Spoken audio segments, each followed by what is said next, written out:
என்னோட டாக்ஸியில் நீங்கள் முதல் தடவையாக வந்தது ஞாபகம் இருக்கா? அப்போவே என் மனசுக்குள்ளே நீங்கள் வந்துட்டீங்க. ஒவ்வொரு தடவை என் வண்டியில் வரும்போதும் கண்ணாடியோட ஃப்ரேமில் உங்களை பார்த்துக்கிட்டே இருப்பேன்.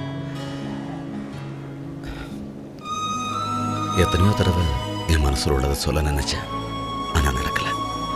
மனசில் தைரியத்தை வரவழைச்சிட்டு ஒரு நாள் எல்லாத்தையும் சொல்லணும்னு முடிவு பண்ணியிருந்தேன். அப்போ தான் விவேக்கை நீங்கள் கூட்டிகிட்டு வந்தீங்க.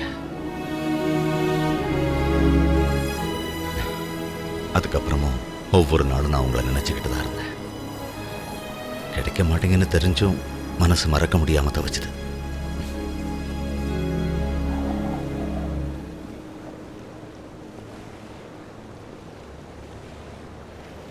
எதுவுமே பேச மாட்டேங்கிறீங்க. என்னை பத்தி சரியா புரிஞ்சுக்கிட்டு தான் நீங்க இதெல்லாம் பேசுறீங்க.